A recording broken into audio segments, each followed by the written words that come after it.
What's up, everybody? Welcome into episode 2 of I Agree, Go Cavs, the show where we agree about stuff and we say go Cavs. I am your host, Jacob at Richardson13, joined by my co-host this week, Mr. Nick Carnes at Carnsies817 on Twitter, and Mr. Tyler Johnson. Gentlemen, how are we? This will come out on Monday morning, but how are we doing this evening? Wednesday morning. Hey man, doing well. It's a nice change of pace to be able to talk about a team in Cleveland that that is going to be really good and win games. So it's a nice change of pace. Really looking forward to talking Cavs. Yeah, we saw what we saw with the Browns, and I'm going to leave that out of this show. But to echo what Tyler said, it's just grit and toughness and hustle, and no Darius Garland, no problems to be found. Life is great.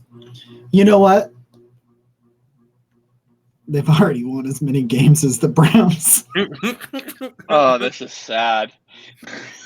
We're three games into the season. Oh man. All right. Well, the Browns were also 2-1. All right. So we are presented by our fine friends at Homage. I'm waiting for my Cavs apparel to hit from Homage. I've got the Let 'em Know shirt coming in here before too long. But we got links in the description or in either the audio or here on YouTube if you're checking them out. They're the best Browns, Guardians, Cavs, Ohio State. They got everything. It's vintage. It's great. It's high quality. It holds up. I've got my hoodie that I got in Afghanistan. It's an Ohio State hoodie. That was 5 years ago. It's been in Afghanistan and back and everything. And it looks like it did the day I got it. So it's all that great stuff. There's a Donovan Mitchell shirt from Homage that it just has him looking. I need it. He looks like a superhero. I think we may or may not have some coming. We can't wait to show you them because they are worth every bit of that. Shout out to Homage. Going to be some like cool Cavs giveaways on this show as well, especially on because our longer show, our weekly show will be on either Friday or Saturday nights where we'll be live, and then probably try to get some of these quick hitters out just because of how many games there are. Guys, so my main thing that I wanted to talk about so far was the Cavaliers bench and what it has done in the first 3 games, especially like this most recent game against the Wizards on Sunday, which was so nice after what the Browns did. I don't remember what the final number was, but they were talking there in the fourth where the bench had outscored the starting 5 at that point. It was somewhere in the fourth quarter they were talking about it. I don't remember if it ended like that. But one thing I looked at, because I think I always say his name right. I always think Jetty Osman was very, very crucial in both of these wins, and even in keeping the game in Toronto close, shooting 57% from 3 right now through 3 games, which is like, dude's like, he's just dropping buckets off there. So that's where I want to start is with the bench. It's just been crucial. So Tyler, we'll start with you. What's been impressing you the most kind of with the Cavaliers bench? Like is there one player, or is it just how there's somebody on the bench that can do one or two things that they need and put together that it's like almost a pseudo starting 5? Yeah, for me, I mean, Cedi Osman has been fantastic so far to start this year. I'm really hoping he can continue, get consistent. The big thing with him, and the reason the Cavs have had him on the trade block for a better part of 2 years, is they've been trying to upgrade at that position, that scoring position off the bench. If Osman can come in and give you that every night, it's going to be huge. But what you see with this Cavs bench is you have someone every night that can go out and get you a bucket. Kevin Love did it against the Bulls. Cedi Osman did it against the Wizards. I mean, you have guys that can step up and do that. Dean Wade can play. If they switch the lineup around and maybe LeVert eventually comes off the bench, Karis LeVert can get you a bucket. Eventually you'll have Ricky Rubio come back at some point. He can go get you a bucket. It's just an overall balance that the bench has. And then you put Garland, once he gets back, Darius Garland or Donovan Mitchell out there with that second unit. It's just perfect. This team all around is just so well-rounded. I think that's the most important part. So, Nick, off the bench, what's been the biggest thing through 3 games? You know what? That circus shot from Lopez really sticks with me. I just, you know what? Austin Carr was calling him Captain Hook because of what he was against the Bulls. Great. Great.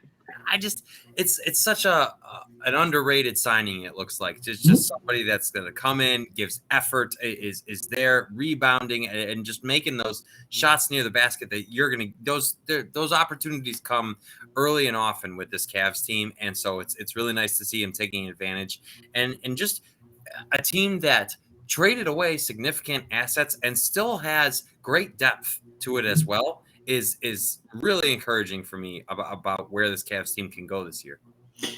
Lopez is a big thing for me too, just because you see it on both ends of the floor with him, and it's just like you kind of talked about. Tyler talked about it with guys through the first 3 games that could come in, and there was always somebody that could get you a bucket, but it was like, okay, but can you replicate some of the defense? Because the Cavs defense has been pretty good through 3 games. Going up against they didn't go up against any team that was not talented.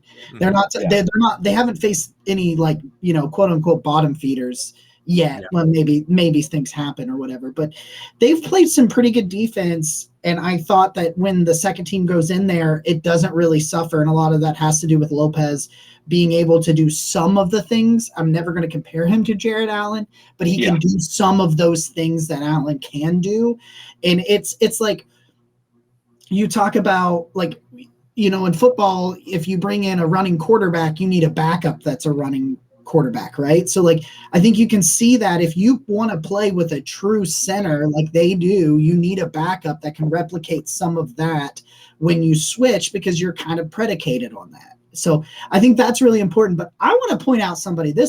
I'm a Kevin Love dude. I'm a Kevin Love stan. The only jersey I've ever owned is a Kevin Love jersey.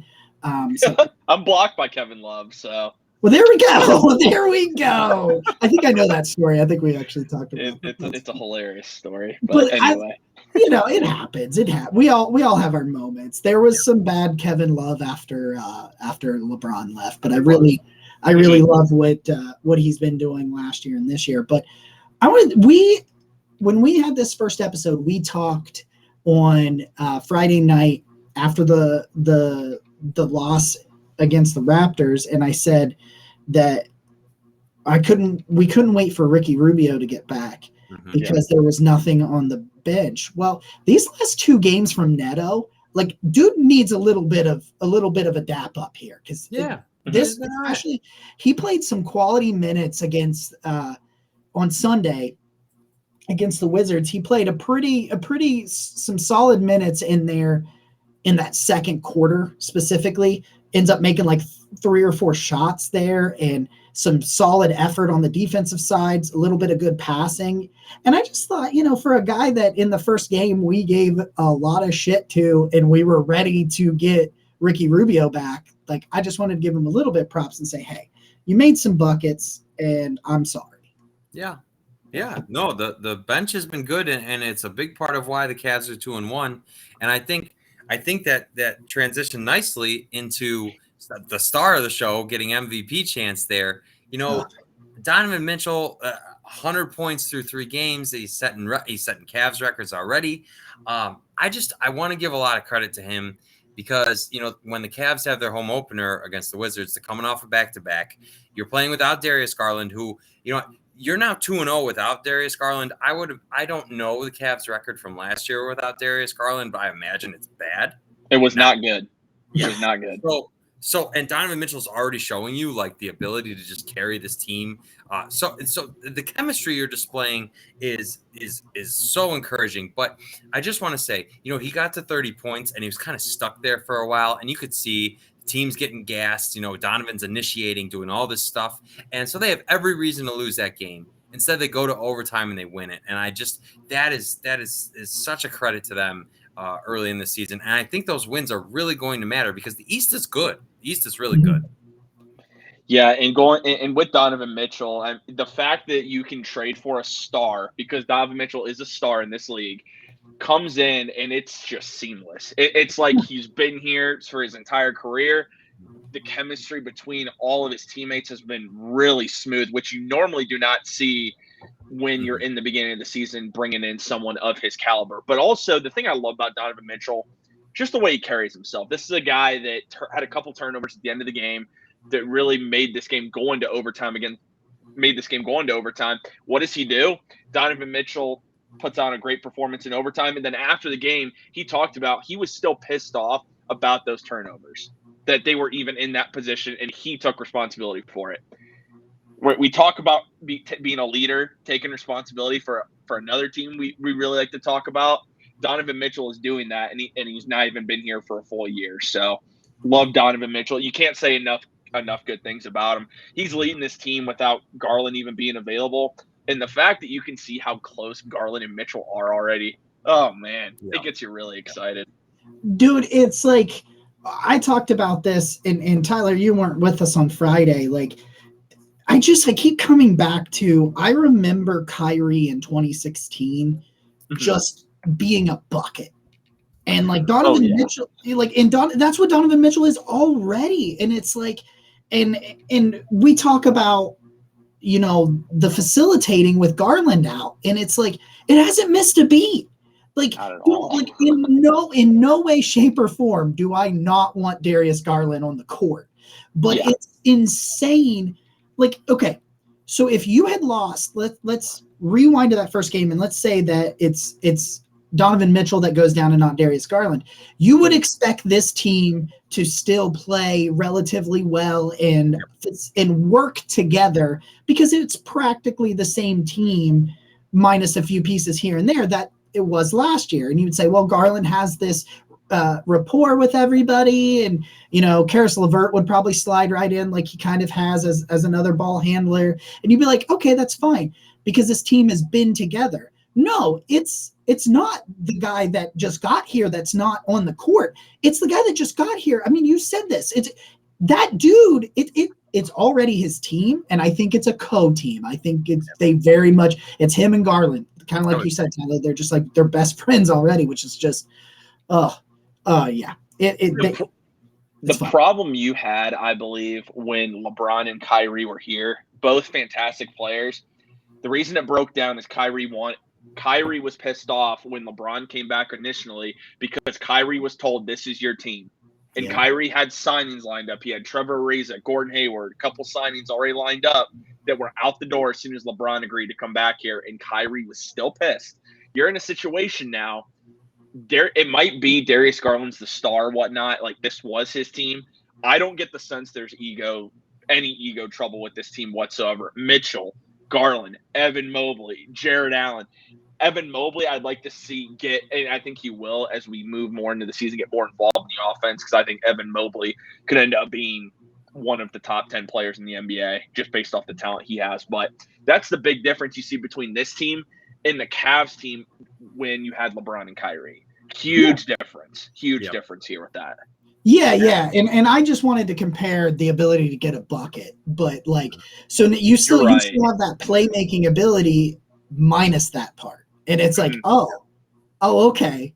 I like that. So I want to turn to something that I saw on Cavs Twitter, and I'm not very happy about it. So I want to tell you this. There has been some Evan Mobley slander. That's that's what I thought. That's what I thought everybody would say.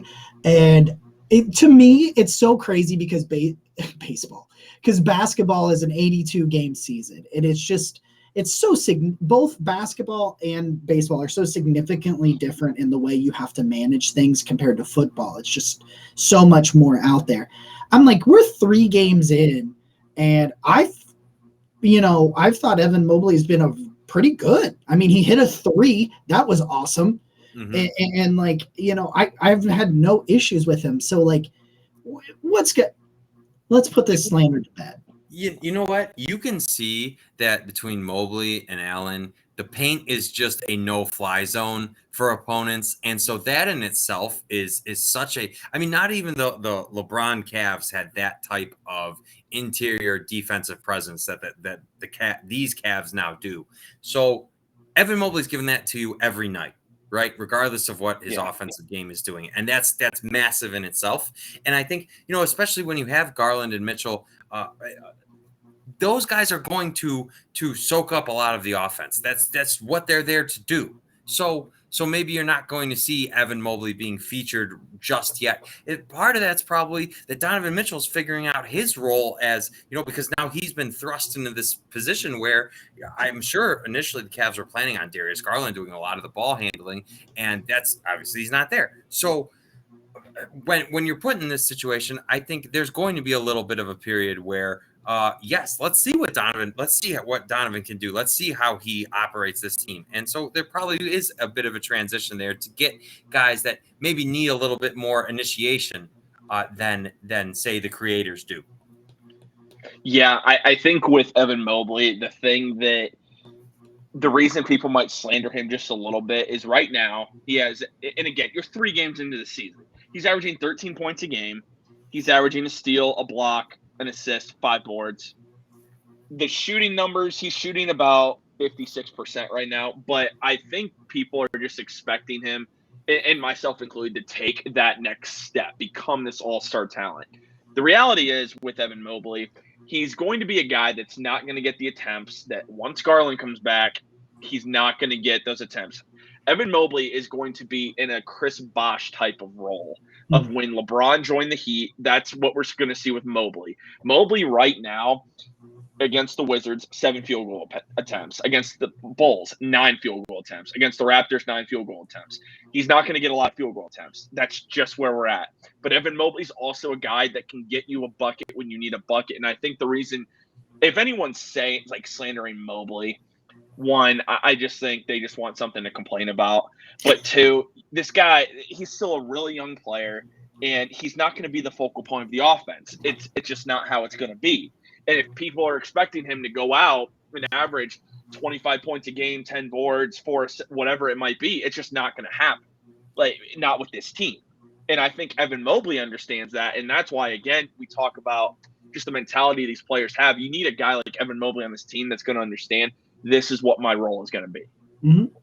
And so anyone that's complaining about it, man, is just looking for something to complain about, because Evan Mobley, he hasn't taken a lot of field goal attempts. So are you judging him for not being aggressive? Now, if you're saying he's not being aggressive, that has been the big knock on him since he was coming out of USC, is they talked about him having that killer mentality, like to go get a bucket, like he can do it when he wants to.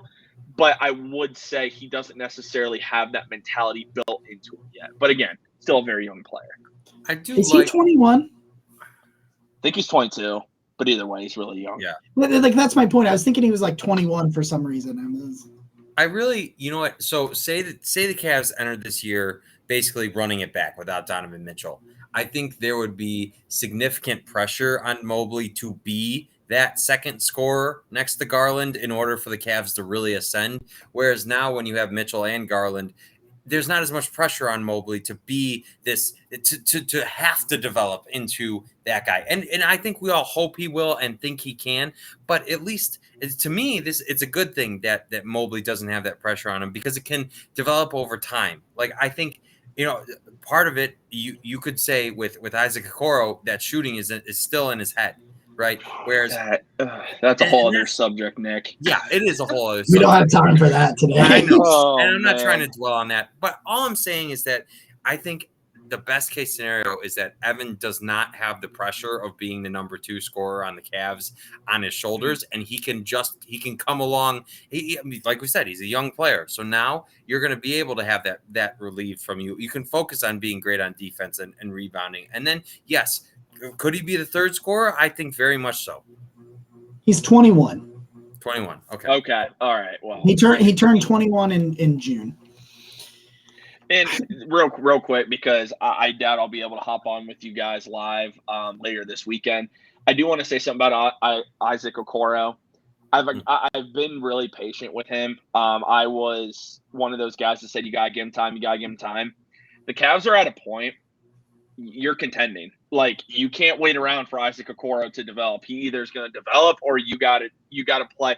I said this weekend, I'm playing Dean Wade and I'm playing Lamar Stevens right now over Isaac Okoro. You got to do something. And I right now, I trust those guys more off the bench than I do Okoro. And I'm also saying this because I 100% believe this and I've heard this. If the Jazz didn't turn down Okoro, he would have been in that deal for Donovan Mitchell and not Jabe. So just something to keep in mind. Like, I don't want to slam Isaac Okoro. I don't, because he is still a really young player. But to me, I think he's going to be more of an Andre Roberson type of guy for the Thunder. That's just that defensive stopper. Never going to be the guy that's a great shooter. And there are roles in the NBA for that type of player. But if we're waiting for Isaac Okoro to become that 3-and-D guy, I just don't think it's going to happen. I hope I'm wrong, but right now it's just hard to see that coming to fruition. So as we get towards the end of this and we wrap up this Wednesday quick hitter, I've got a really important question. Is Dean Wade's beard too big for his face? Like, it feels like it's I don't think so.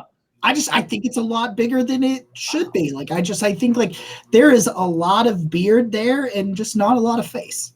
These are the type of topics that we really need to talk about a lot more often, even on Twitter. Like, I'll tell you, be fantastic. I just keep seeing it and I'm like, man, we just trim that thing down a little bit. I'm going to give it the face to beard ratio approved. I'm okay. Dean Wade fan over here. I like Dean Wade. I like Dean Wade too. Let me say this about Dean Wade. I'll get, like, regardless of his beard being too long and whatnot, at least he's a guy that has a decent head of hair. The one thing that, and I always made fun of my Spanish teacher for that, not out loud, of course, because I mean I would have gotten detention for it in junior high, but his hair he always had a beard. His beard was longer than his hair. Like, dude, come on, like that's a little bit, yeah. At least Dean Wade's not like that. If he was, I judge him a little bit, but hey, man, you can grow whatever you want. You can have it however you want. Just keep playing the way you are. Yeah. Well, one last high note. I have one last high note for me. There was a lot of excitement when the Cavs traded for Caris LeVert and he got injured, and I don't think he was able to gel with the guys as well last year. I think you're seeing why people were so excited about it. Caris has been very, very good.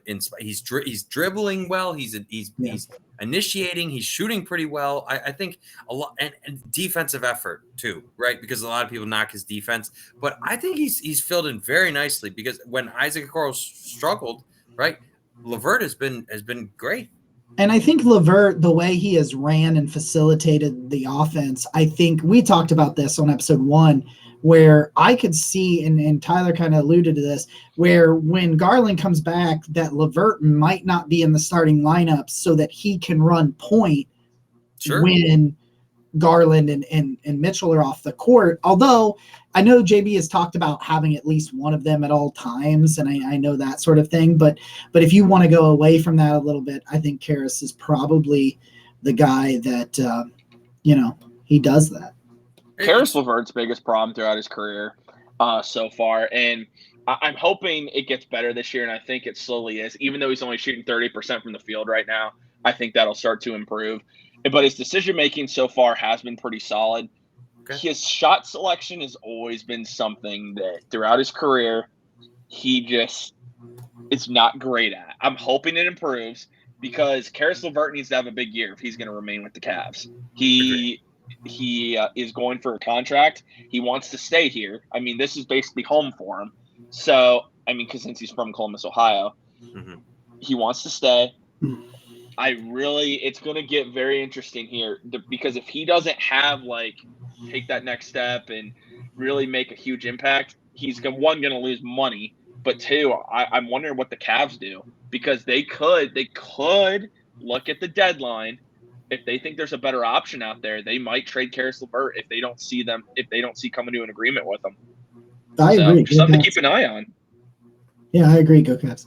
All right, guys, I think that's where we'll end it for this week. We'll be back live Saturday night, 8 p.m. For episode 3 for our full length show, and probably try to get these 20, 25 minute in towards the beginning of the week. I know everyone's been very high on. I don't want to mispronounce his name. I think it's Is it Banchero for Orlando? Yeah, Palabanchero. Yeah. Well, unfortunately, you have Evan Mobley and Jared Allen in front of you, so the hype train comes to an end in Cleveland Wednesday night. He's agree. Special though, Nick. He'll be fun to watch. I know he will. I'm just talking shit. No, dude. I think you're right. I'm just saying he's special. I had questions when he was the number 1 pick over Jalen Smith But overall, Bincaro is fantastic. He's basically a point forward at 6'10", 250 pounds. And he's doing things his rookie season that so far we have not seen since LeBron. So it's going to be fun. It's going to be a fun game. It will be, and anytime a rookie's coming in producing like he is, I mean, that's great. So I'm looking forward to it. Wednesday night's way better with Cavs. That's all I got. I agree. Go Cavs. Bye.